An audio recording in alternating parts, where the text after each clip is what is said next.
Lynne was born in Brooklyn and raised in Queens in a white middle-class neighborhood. She took a job as a teacher in a public school in Harlem. And there she discovered there was another world out there, a world of poor people, a world of black and Latinos who were disenfranchised and living in ghettos. Somewhere along the line, that's where she met her husband, Ralph Pointer. Okay. Somewhere along the line, she decided to be a lawyer because of what she had seen and experienced, after becoming a lawyer, a civil rights lawyer, she represented the people who needed to be served, the people who were disenfranchised. And she was an excellent lawyer. We all refer to her as the people's lawyer.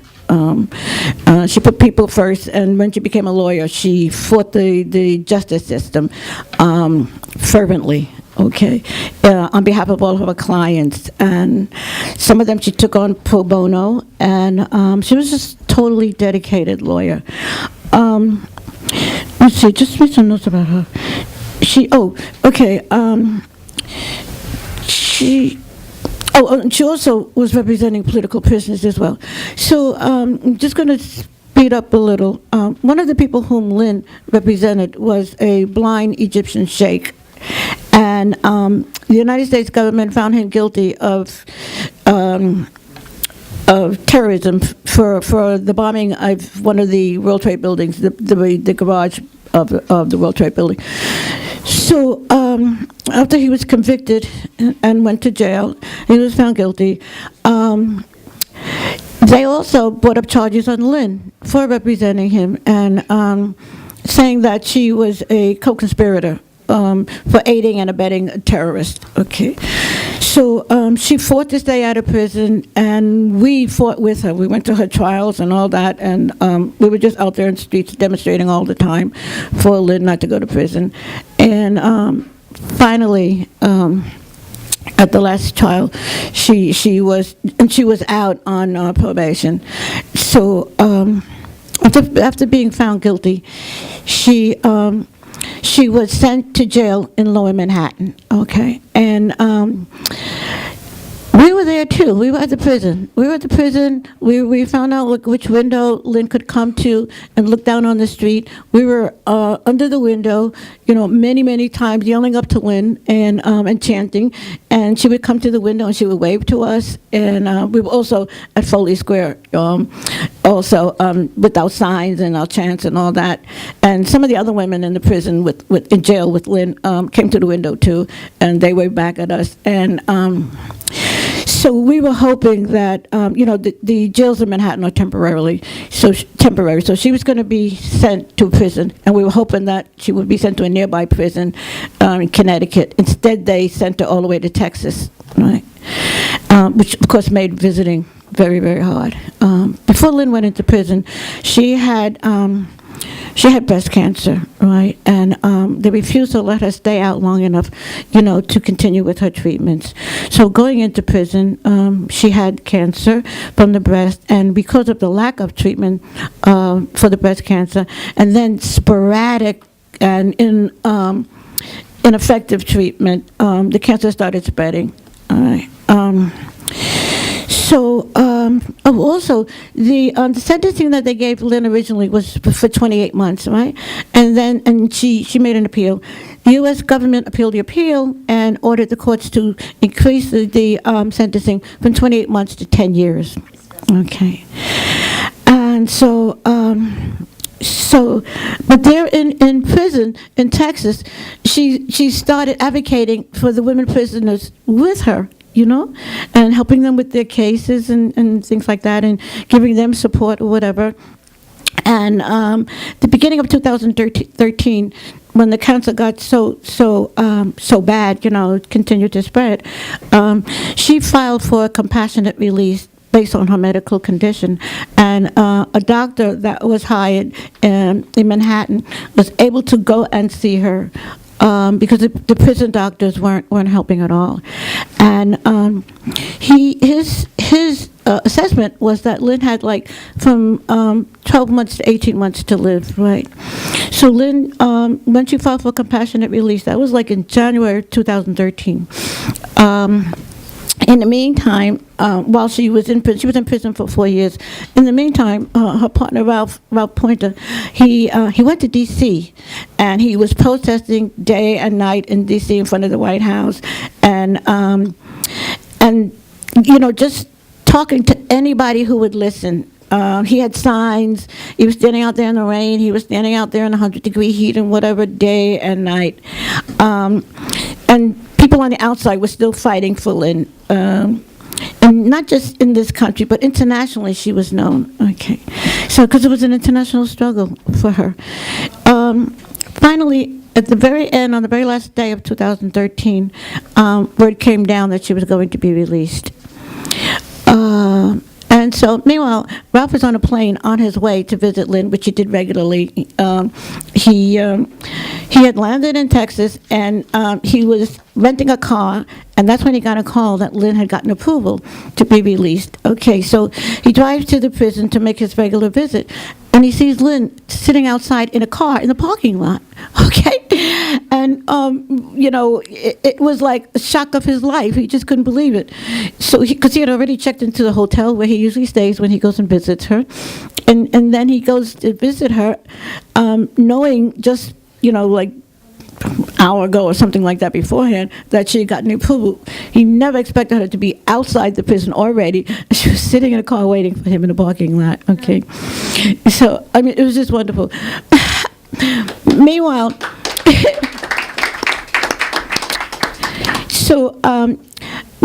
Bob Lederer, he's a producer on WBAI. But you may not know, but anyway, he is. And he had arranged with Ralph to call him at the hotel room after his visit with Lynn. So at a certain time. So Bob calls Ralph at the hotel room that night, and he's asking, like, how did the visit go, blah, blah, blah. And so Ralph said, well, why don't you find out from Lynn? She's right here. And he hands Bob the phone. And Lynn starts talking to him, And he's like, I'm listening to the program, so many of us, because we knew that she was going to be on the air. So many of us were listening to the program. We said, holy shit, It's like, Lynn is there at the hotel, and, we knew she had gotten approval to be released. But, we just didn't know what was going to happen at the end of that day. We heard it in the morning. We were just so joyful, So we knew that she was already out of prison, and she's in a hotel room in Texas. Ralph said they made immediate arrangements to fly to New York the very next morning, and had to pay extra, for to get a certain flight or whatever like that, but he didn't care, So she, the next day, which is New Year's Day, her plane arrived, and we were all waiting for her at the airport. I think it was LaGuardia Airport.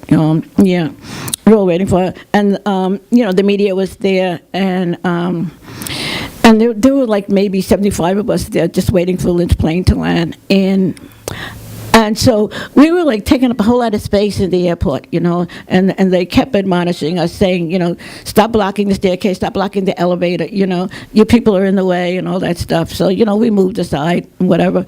But then when we saw Lynn and Ralph deplane, okay, and they appeared before us, we said, oh, hell, we just started running toward her, spreading out. We had flowers and everything with us, and we started chanting, for Lynn. And I remember when we were doing that, there were some passersby, and they were saying, wow, I wonder who that celebrity is that they're greeting, And this was just Lynn, our Lynn. And we have fought so long and hard and struggling to keep her out of prison, but then it happened. She was out, and we were just like all over her, and she greeted everybody, she thanked everybody, and we made so much noise there at the airport. They had somebody come over and says, when are you people going to start disseminating, so eventually we did leave, of course. Lynn, they had already checked out Lynn's family's home to see if it was adequate to receive her, and they approved of it. So she went home, and people started going by the house, even right then and there. Some people were already at the house waiting for her to come home, and it was just a joyous occasion. And she started receiving treatment at Sloan Kettering Hospital for her cancer, which just had already started spreading. And the estimate that she would only live like 12 to 18 months turned into 3 years that Lynne lived, okay, following her release. And we celebrated the anniversary of her being released every year. And she served with 4 years in prison. 4 years in prison, yeah, of the 10-year sentence. No, so she was put on 5 years probation when she got released from prison, and there were a lot of restrictions. People who she could talk to, couldn't talk to, where she could go, where she couldn't go, whatever. Everywhere she wanted to go, she had to get approval and permission. But she traveled. She went cross country. She would talk at conferences and whatever. Even with the restrictions, she says they're not stopping me. You know, so she was doing her advocating for political prisoners, but for all prisoners too, and she found a way to communicate somehow with the women in prison, okay, because she said, I didn't have time to say goodbye to them. I wanted to give them things and leave things with them, but it just happened so quickly. One of the things she told us when she arrived at the airport was that when the warden told her that she was being released, he actually kicked her out, So Lynne continued her advocacy and her activism even while out of prison. She had a lovely probation officer, and he would give her permission, and then he was changed to some other probation officer, and then put more restrictions on her, But she had said that I'm going to fight and I'm going to struggle, and for the underdog, I'm going to fight the injustice in the judicial system until the day that I can't, And the blind sheikh, by the way, he died in prison about 2 or 3 weeks ago or so. And so the New York Times went out to her house to interview her about the death of the blind sheikh, sheikh, right? And they were hoping that she would try to find amends, for representing him, and she would be sorry that she did, and she said no. She said no. She still stood up to the government, as weak as she was at that time, and the reporter printed his conversation with her in the New York Times, and a lot of us read it online, and we saw how committed she was, to the cause, even toward the end. Because at that point, I think the same day after the Times interviewed her, she suffered a stroke. All right, and so when her daughter took her to the hospital, one of her daughters is a doctor, by the way, and so they noticed the tumors had already spread to the brain, and they sent her home. Another thing, she was on a gurney for 24 hours in the hospital because they didn't have a bed for her. But I was told that even laying on the gurney, whatever, she was keeping her spirits up and all. So when they finally sent her home, she just started deteriorating real quickly. And had another stroke and another stroke. These are like mini strokes or whatever. Because the week before she passed away, she was going up and down the stairs in the house and all, and she was conversating until she couldn't make the stairs anymore, until she started gradually just going into like a semi-coma, and so she was restricted to bed, and she was in a hospital bed when I saw her the night that she died, and there was a respirator there too. And Ralph said she's only used the respirator like about twice or so. And so when I got to the house, he just told me, go upstairs to the bedroom. And he was talking to somebody downstairs. I was about to leave. And if you didn't remember what Lynne looked like, you wouldn't have recognized her in the bed, And so Rob came upstairs, and he kept saying, Dolores, say hello to Lynne, tell her who you are, and because she may be able to hear you. So I told her who I was, and there was no movement of any kind, and no sign that she heard me. So he said, well, just keep talking to her, right? So I just kept on talking. And while Ralph was getting like one phone call after another, I got up and I held Lynne's hand, and I was watching her breathing. And I noticed that it was labored at first, and I got there like about 5 o'clock. This was about an hour later. Her breathing was becoming very labored, and I was facing the clock, so I noticed it was like a minute or two after 6. And while Ralph was still on the phone, I'm looking at Lynne, and I'm noticing that there's more time in between each breath. I was considering that too much time in between each breath, and I just kept watching her and holding her hand. Her hand was very, very cold. And then when it got to be like just way too much space in between breaths, I called for her daughter to come upstairs. And the daughter put her hand on Lynne's chest, and then she took her pulse, and she said, there's hardly any pulse. And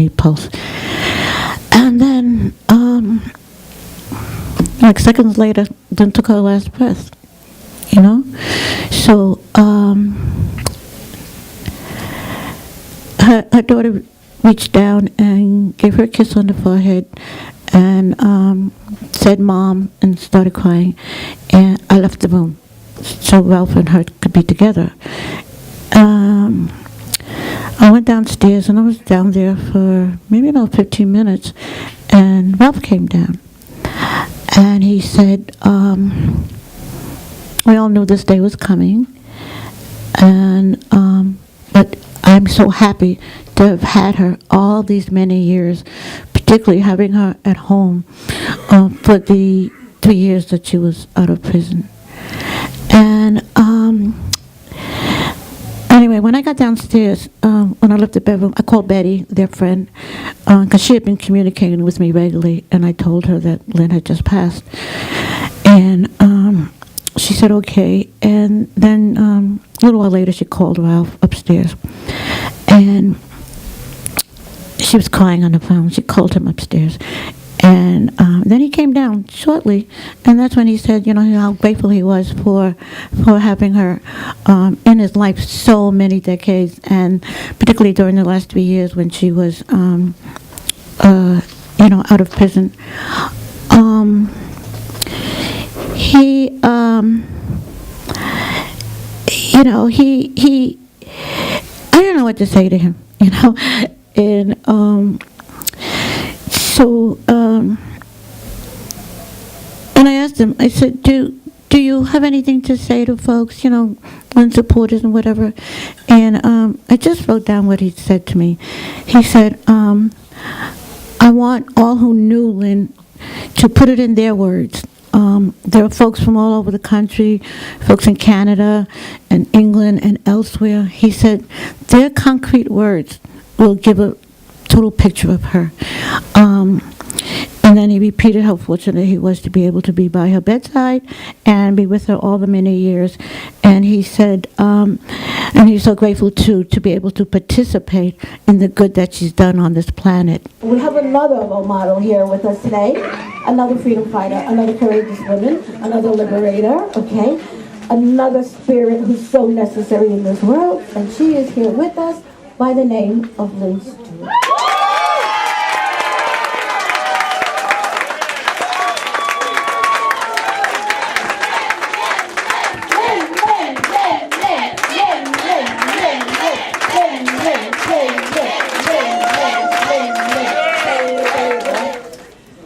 We have to remember, and I became very aware of this in the wonderful letters and cards and everything else I got when I was in prison, and my mail, I think, was a big factor in getting me out of that place. Because the day before they released me, I got no less than 87 pieces of mail from all over the world, from all over the country, all saying the same thing, and it's saying everything from the law students who said, I want to be a lawyer just like you, And from the 87-year-old people who say, I'm 87, but I still get out there, you know, it just was a remarkable outpouring. And I think that it had to have influenced the prison authorities. They didn't want me in, they didn't want me out either, but I think they figured I was a lot less dangerous out than I would be in, especially if they cut off my medical code. But anyway, here I am, and I'm very, very happy to be here, and it is, as I said at our Valentine's Day special, that without everybody pulling together, it never could have happened. But I do want to say that left behind me at Carswell are two women, both of whom are in the maximum security, which I was not. But I speak, of course, of Afra Siddiqui, a Pakistani hero who stood up and confronted the United States Army, and then they quite literally framed her, saying that she picked up the officer's rifle and fired it at him. If she did, God bless her. If she didn't, God bless her too. All we know is that there was no ballistics evidence in Afra's trial to prove that that rifle had ever been fired. Not unlike someone else whose button I wear on my jacket, Leonard Pelletier. All the ballistics are in his favor. All of the evidence, I may say, is in his favor, and yet they will not let him go. We need to tap these resources. All these lovely young people here need to hear from people who have gone through a lifetime commitment to this struggle. And let me tell you, it makes all the difference in your life to be committed to struggle, to know that you're on the right side of history.